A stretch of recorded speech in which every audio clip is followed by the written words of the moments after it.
Hi, everyone. Welcome back to the Politico Speakeasy. Our next session is going to get right underway, so I am going to introduce Anne McElvoy, our executive editor here at Politico, who is going to introduce our very special next guest. So please help me welcome them to the stage. Some applause. Thank you. All right. I rely on Christina to get me a round of applause. It's what colleagues are for. Great to be back, and I see a few other people have joined the room, so welcome. Here I have with me someone I'm very much looking forward to talking about at this critical time in Europe's story and in our defence and security journey, and that's Ana Brnabić, the Speaker of the National Assembly in Serbia and former Prime Minister indeed. Well, welcome to the Speakeasy here at the GlobalSec Forum here in Prague and Politico. Thank you. It's a pleasure to be here. I hope so. It's too late now. We can't, you can't get out at this point. And for talking to me for the Brussels Playbook Weekender podcast as well, just to flag to everyone in the room, we will be making this podcast. My producer Peter Snowden is alongside, and you will be able to get that tomorrow with a couple of great conversations from here, from the Speakeasy, and featuring Anna as well. So, Anna, we've met on the road a couple of times, but I think we met about, it was a long time ago. I was Prime Minister and we met unbelievably in Hong Kong. We met in Hong Kong, as we do on the international circuit. So, you've had an extraordinary journey. You've been Prime Minister of your country. You're now the Speaker of Parliament. The European kaleidoscope has definitely been shaken, as has the global geopolitical one since we had that conversation, I want to say, about 6-7 years ago. How are you finding the mood? And I think of the mood here in Prague, where we meet, and in your native Belgrade. Is it sort of jittery, particularly over this, the sense of the war with Ukraine and Russia is ongoing, the drone incursions in the Baltic states?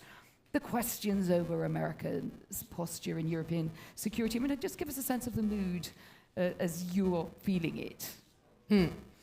Well, I will start with how this impacts our European integration path, because for Serbia, much like for all other Western Balkans partners,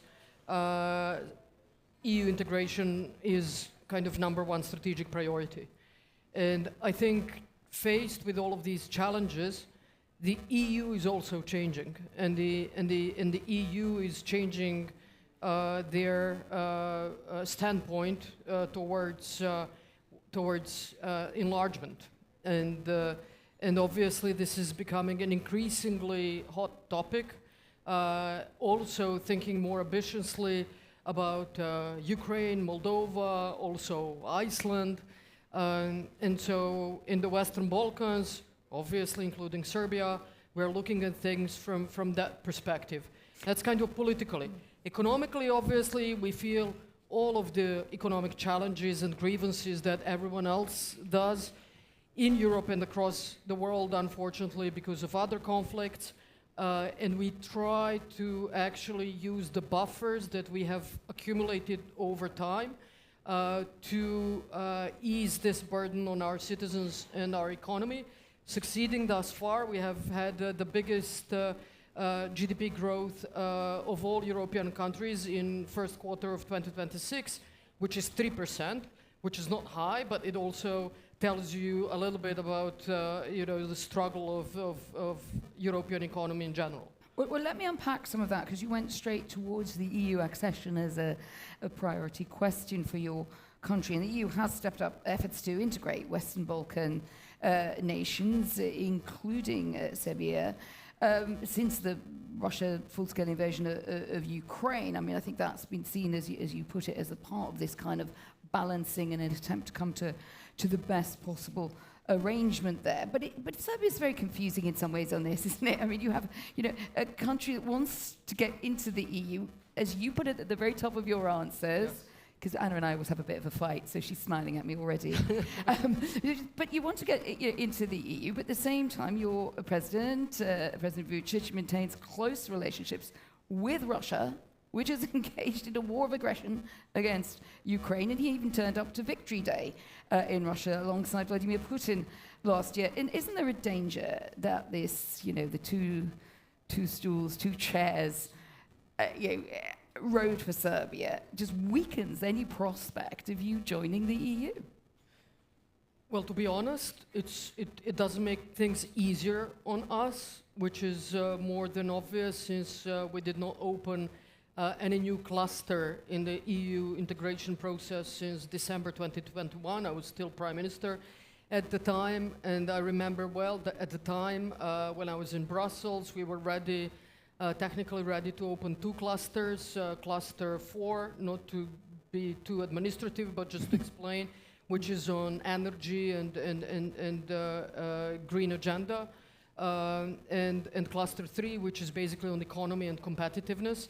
And at that point in time, that also shows you how EU has changed quite dramatically. At that point in time, what we heard from Brussels was it might be too much to open 2 clusters at the same time, whereas now they're opening all of the clusters to Albania and Montenegro kind of in a day. So, at the time, that was 2021, it was too much to open 2 clusters to Serbia, although we were ready in but, one go. But the big difference is 2022. Yeah, but in one go. And so you see, and we agreed that, okay, we're not going to do it in one go. We're going to open 1 cluster in December 2021. And then by mid of 2022, we're going to open another cluster, the cluster 3 on economy and competitiveness. Hasn't been opened to date, so basically almost five years.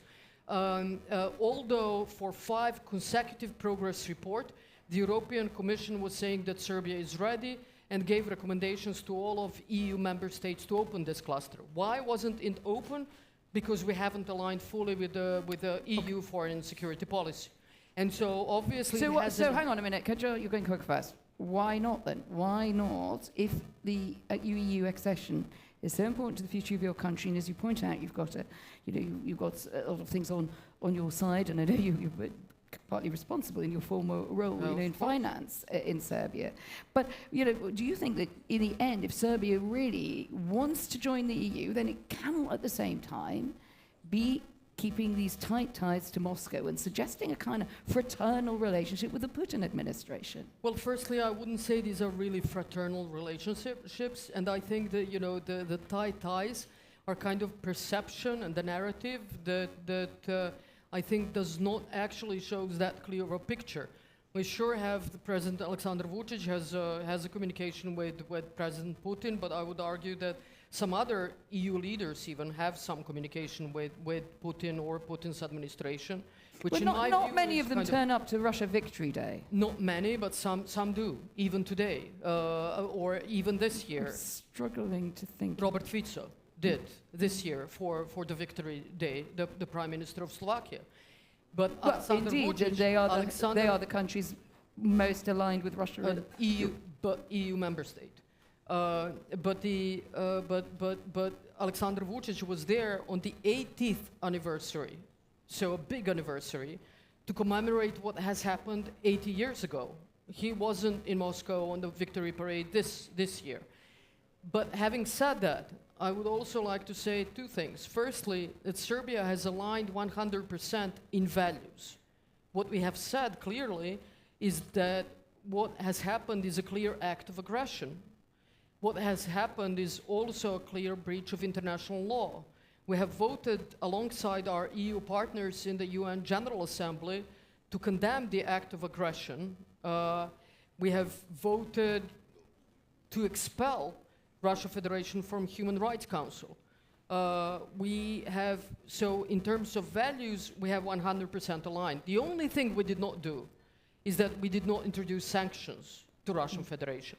And the whole narrative and the perception that is pushed there is that almost because obviously the whole world came to be very simplistic at the black and white, is that when I say this in Brussels, people get surprised and say, really, you have condemned the Russian aggression of Ukraine? And we said, yes. You are the ones who are saying that you are completely respecting territorial integrity of Ukraine? I said, yes. But no sanctions. At the same time, Ukraine is respecting territorial integrity of Serbia. Ukraine is one country that did not recognize the so-called Kosovo. So I would say that, you know, the perception is one thing, and in my view, the only reason why we haven't introduced sanctions to Russian Federation is that we were subjected to sanctions back in the 90s. Our people do not like sanctions. But if you look at the EU... Well, the whole point of sanctions is you're not supposed to like them. They're supposed to put a pressure point on you to change behaviour. My last guest, maybe I don't know if you just came in, can just I would press argue your that. point. I would argue that. I first of all think that, you know, the way that we are kind of almost being taught is that EU is primarily the European family of nations based on values. And in terms of values, we have aligned. In terms of sanctions, we don't have that big of an trade exchange with Russia. If you think about it, we have more trade exchange with Bosnia and Herzegovina than with Russia. So it's insignificant. It's completely insignificant. I think it just comes to the fact that in the end, you're sending two different messages. You say you're aligned on the values, but you don't really take the same pressure points, or you don't want to use, and you may just think it's not in your national interest. Is it your national interest not to align with the EU on certain aspects? Absolutely not. I would completely disagree with that. And also the rules of the game, when we started the game back in, you know, the negotiations with the EU back in 2014, as much like everyone else, is that you have this gradual alignment with common foreign security policy. And you need to align 100% before entering into the EU. Now, those rules of the game have changed, but I don't think that that is actually fair, because when you align 100% with EU common foreign security policy, you're a member of the EU. You have full security and protection, economic as well as all other, from the EU. We do not have that. We are treated, whenever there is some kind of a mess, say a trade war between US and EU, we are treated as a third country. But we are supposed to 100% align. I don't think it's fair. It's not in our national interest. And so I do believe that EU needs to understand that. So the EU Enlargement Commissioner, Marta Kos, has said Serbia could lose access to about 1.5 billion euros, a considerable amount of EU funds, if it fails to halt what she called democratic backsliding, and talked, of course, about some of the treatment of protesters in the protests in Serbia across the last year, and coming back this year in some forms. She says we're increasingly worried about what's happening in Serbia and assessing whether the country fulfills the conditions for payments under the EU's financial instruments. I mean, that does not sound as if your country is perceived to be on the route there towards the EU. And, you know, there are credible reports, Politico and others, of repressive measures against the opposition in Serbia. Well, if we look at the oppressive measures that one can see in the Netherlands or in France or in Germany towards protesters, even at the registered protests, and we had, you know, more than 13,000 unregistered protests, I wouldn't say again that we had kind of measures that would even meet what we see in some other EU member states. But that is beside the point, and it's up for a much larger discussion and much larger argument. I mean, I'm not seeing a lot, the tear gassing of protesters. It's been intense, and you could see what, in some ways. We haven't seen tear gas. Perhaps it was Netherlands or it was Slovenia. So you're basically saying that some of this narrative you feel is not accurate. But absolutely. We saw, for example, interestingly, tear gas and water cannons used against protesters in Albania, but no one said a word. And why is that? In my view, because Albania has aligned 100% with common foreign security policy. And then, you turn a blind eye to anything, whereas in case of Serbia, you basically, you do push to quite a large extent false narratives. And also apply different kind of standards. But again, going back to Marta Kos's statement, it was related to a set of judicial laws that were changed, and we're now working on this. And on 12th of June, I'm going to attend the Venice Commission plenary session to discuss that, and I hope that soon enough we will have this cleared. Let's widen out a bit and talk about relations between Kyiv and Belgrade. Obviously, complicated because of some of the factors on Serbia's stance. Now, President Zelensky was supposed to have visited Belgrade this week, which I think would have been his first visit since the start of the full-scale invasion. But there are reports that that visit has been postponed and that instead Taras Kachka, the Deputy Prime Minister for European and Euro-Atlantic integration, is expected to visit. Do you know why Zelensky isn't going to go to Belgrade? No idea. I'm not sure that was an officially confirmed visit. I have really great relations with my counterpart, the president of the Ukrainian Parliament, Verkhovna Rada, Mr. Stefanchuk, and we are constantly in touch. I hope that he will soon visit Serbia, because I was in November of last year in Kiev, a really good visit. But today it was a very good visit from the Deputy Prime Minister, Mr. Kachka, and just signed the MOU on cooperation on our joint EU integration efforts. And also open discussions on signing the free trade agreement between Ukraine and Serbia, and we hope that those negotiations will be able to conclude successfully by the end of the year. So quite a lot of exchange between Ukraine and Serbia. So the former NATO Secretary General, I should say, Anders Fogh Rasmussen, told my colleague Nick Vineker today on the stage that Ukraine has to be a bulwark in maintaining European security against Russia. I think we heard also someone contributing from the Romanian position saying something very similar. Do you agree with that analysis?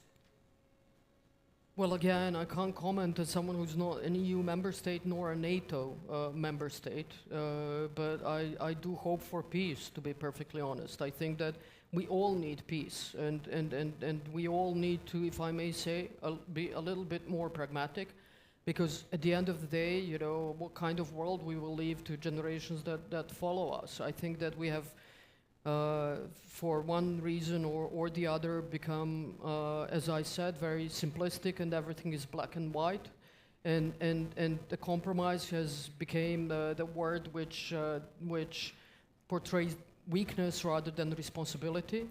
So in that respect, you know, we have a little bit again also of a different view towards this point, and we have been suffering through wars for decades. Since the 90s, and we know how difficult it is to recover from wars, economically, politically, socially, and to rebuild countries. So the longer this goes on, the more it will be difficult for everyone. So when you say compromise, what do you mean? Do you mean that Ukraine should enter compromises? No, I don't mean that necessarily.